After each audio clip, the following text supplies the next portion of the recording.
Top selection computers advance technology کے دور میں پیش کرتا ہے branded computers, laptops, accessories, C C T V camera, عمدہ quality, wholesale and retail, نہایت واجبی دام پر دستیاب ہے۔ اسکول، کالج، کارپوریٹ آفس وغیرہ میں بلک کوانٹٹی میں سپلائی کی جاتی ہے۔ اس کے ساتھ ساتھ ہمارے یہاں ماہر ٹیکنیشینز کی نگرانی میں ریپیئرز کی سہولت بھی موجود ہے۔ گزشتہ 10 برسوں سے ملک بھر میں اپنی ان تمام خدمات کو جاری رکھتے ہوئے آپ کے اعتبار کو برقرار رکھنے والا نام ٹاپ سلیکشن کمپیوٹرز۔ جی ہاں، top selection computers, Vijay Nagar colony, beside Ryan hotel, Hyderabad.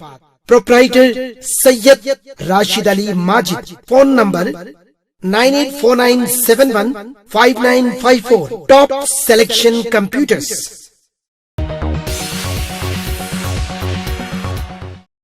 گوشہ Mahal کے متنازع رکن اسمبلی راجا سنگھ نے وزیر اعظم نریندر مودی سے مطالبہ کیا کہ وہ تلنگانہ میں گاؤں رکشکوں پر پولیس کے بڑھتے ہوئے مظالم کا نوٹ لے۔ ایک ویڈیو بیان میں انہوں نے کہا کہ سٹی پولیس ان کے اور ان کے حامیوں کے خلاف فرضی مقدمات درج کرتے ہوئے گاؤں رکشکوں کو ہراساں کر رہی ہے۔ انہوں نے کہا کہ عید الاضحیٰ کے موقع پر گائے کے بچڑوں کی قربانی دی جا رہی ہے اور پولیس بچڑوں کے کاروبار کرنے والوں کی سرپرستی کر رہی ہے۔ انہوں نے کہا کہ پولیس افسران نے ان کے اور ان کے حامیوں کے خلاف دنگے اور فساد کا مقدمہ بھی درج کیا ہے۔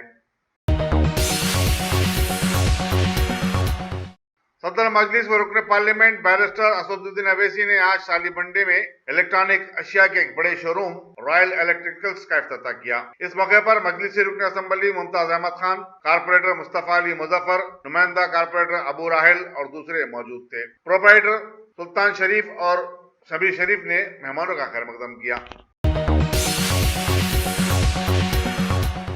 امیر امارات ملت اسلامیہ حیدرآباد مولانا حسام الدین ثانی جعفر پاشا نے عامة المسلمین سے اپیل کی کہ وہ دکھاوے کے بجائے اللہ کی خوشنودی اور رضا کے لیے قربانی دیں۔ میڈیا سے بات چیت کرتے ہوئے انہوں نے کہا کہ اللہ کے پاس سب سے زیادہ مقبول عمل قربانی ہے اور بندے کو اپنی ہر چیز قربان کرنے کے لیے تیار رہنا چاہیے۔ انہوں نے قربانی کے موقع پر غریبوں اور مسکینوں کا خاص خیال رکھنے کی ضرورت پر زور دیا۔ مولانا جعفر پاشا نے عید الاضحیٰ کے موقع پر صاف صفائی کا خاص خیال رکھنے اور پڑوسیوں اور محلے والوں کا لحاظ رکھنے کی بھی تلقین کی۔ صدر نشین وقف بورڈ محمد سلیم نے آج جامعہ نظامیہ میں آڈیٹوریم کی تعمیر کے کام کا معائنہ کیا اور توقع ظاہر کی کہ یہ کام اس ماہ کے اختتام تک مکمل ہو جائے گا۔ انہوں نے کہا کہ چیف منسٹر کے چندرشیکھر راؤ سے اس کے افتتاح کے لیے خواہش کی جائے گی۔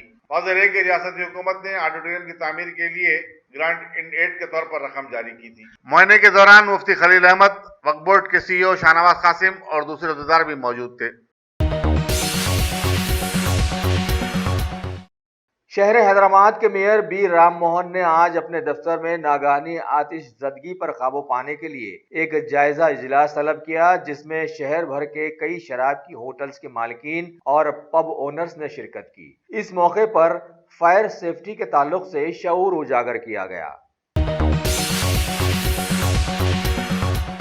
تلنگانہ حکومت کے محکمہ تعلیمات نے سابقہ میں ٹیچرز کے تقررات کے اعلانات کے سلسلے میں کئی جھوٹ کے وعدے کیے تھے، لیکن جب عمل کی بات آئی تو ٹیچرز کا زبردست احتجاج آج سامنے آیا۔ مختلف اضلاعوں کے تیلگو اور دیگر زبانوں کے ٹیچرز نے میں خواتین کے آج حیدرآباد آ کر محکمہ تعلیمات کے خلاف میں احتجاج منظم کیا ہے۔ دو بھائیوں کے درمیان جھگڑے میں ایک بھائی کا قتل ہو گیا۔ یہ واقعہ ظہیر آباد ٹاؤن ضلع سنگاریڈی میں پیش آیا۔ ڈی ایس پی این روی کے مطابق گاندھی نگر کے رہنے والے نرسملو اور سنجو میں کل رات جھگڑا ہوا تھا۔ محلے والوں نے بیچ بچاؤ کر کے دونوں کو الگ کر دیا۔ سنجو گھر واپس ہو کر سو گیا اور اس موقع کا فائدہ اٹھا کر نرسمہ گھر میں آ دھمکا اور راڈ سے سنجو پر حملہ کیا، جس سے اس کی برسر موقع ہلاکت ہو گئی۔ نرسمہ فرار ہو گیا۔ پولیس ظہیر آباد نے ایک مقدمہ رجسٹر کرتے ہوئے لاش کو پوسٹ مارٹم کے لیے روانہ کیا اور مصروف تحقیقات ہے۔ اگر آپ نے ہمارے چینل کو سبسکرائب نہیں کیا ہے تو آپ کو یہاں سبسکرائب بٹن دکھ رہا ہے، اسے کلک کریے اور سبسکرائب کیجیے، اور ساتھ ہی ساتھ بیل آئیکن کو بھی کلک کریے گا، جس سے کہ آپ کو تازہ اپڈیٹ ملتے رہیں۔ ہمارے ملک کی سیلاب سے متاثرہ ریاست کیرالہ میں بارش اب کچھ تھم گئی ہے، لہٰذا NDRF کی کئی ٹیمیں اور دوسری ریاستوں کی راحت بچاؤ ایجنسیز نے بڑی چست روی سے اپنے کام شروع کر دیے ہیں۔ کھانے پینے کی ہزاروں ٹن اشیاء اور دوسری روزمرہ کی چیزوں کو عوام میں بانٹا جا رہا ہے۔ کوچین کے فوجی ہوائی اڈے سے ہوائی خدمات بھی اب بحال کر دی گئی ہیں۔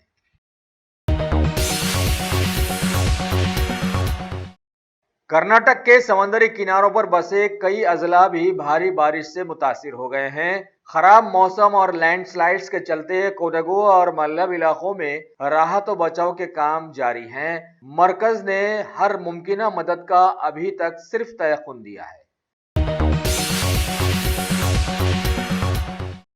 تلنگانہ کی جڑواں تیلگو ریاست آندھرا پردیش کی حکومت نے کرشنا اور ایسٹ اور ویسٹ گوداوری، وشاکھاپٹنم، وجے نگرم وغیرہ میں زبردست سیلاب کی صورتحال سے ساری ریاست میں ہائی الرٹ جاری کر دیا ہے، جبکہ محکمہ موسمیات نے اگلے ایک دن تک اسی طرح کی بارش کی پیش قیاسی بھی کی ہے۔ CM چندرا بابو نائیڈو نے سیلاب زدہ علاقوں کا دورہ کر کے نچلے علاقوں میں رہنے والوں کو محفوظ مقامات پر پہنچانے کے لیے دباؤ ڈالا۔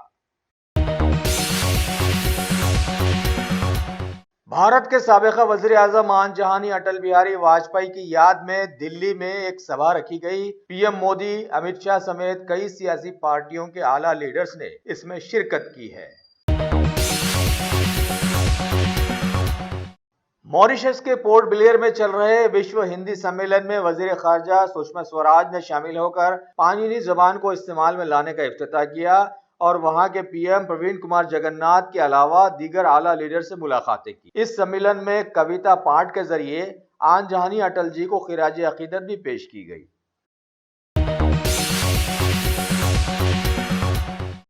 مرکزی حکومت کے 10 اعلیٰ محکمہ جاتی صدور کے لیے 6000 سے زائد خانگی پیشہ لوگوں نے درخواستیں داخل کی ہیں۔ اس کا اعلامیہ حال ہی میں جاری کیا گیا تھا اور بتایا گیا تھا کہ مرکزی محکموں میں بھی عام لوگوں کو جز وقتی ملازمین کے طور پر موقع دیا جائے گا۔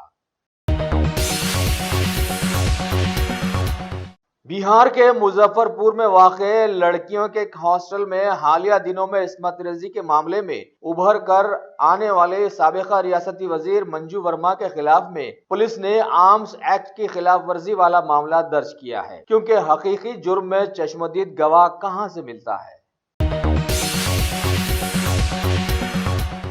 پاکستانی وزیر اعظم کی حلف برداری تقریب میں مدعو شیر پنجاب نوجوت سنگھ سدھو نے اپنے دورے میں پاکستانی جنرل سے گلے ملتے نظر آئے، جس پر BJP نے بڑی اڑچن جتائی۔ ساتھ ہی CM پنجاب نے بھی ان پر تنقید کی ہے اور بتایا کہ ہر روز بھارت کے جوان شہید ہو رہے ہیں، لہذا سدھو کو پہلے اس بارے میں سوچنا چاہیے تھا، جبکہ سدھو کا استدلال رہا کہ گلے لگانے سے شاید حالات سدھر جائیں، اور یہی حال راہل گاندھی کا بھی پارلیمنٹ سیشن میں نظر آیا تھا۔ پاکستان میں حکومت کی کمان سنبھالنے کے بعد PM عمران خان کے روبرو 28 ٹریلین قرض میں ڈوبے ملک کی معیشت کا چیلنج آ گیا ہے۔ سابقہ میں امریکی وزیر خارجہ کے پاکستان دورے کے موقع پر IMF سے $12 ملین کی مدد مانگی گئی تھی۔ افغانستان کے صدر اشرف غنی نے بقرعید کے موقع پر جنگجو طالبان سے مشروط جنگ بندی کا اعلان کیا ہے، جس پر طالبان نے ابھی تک کوئی رد عمل ظاہر نہیں کیا۔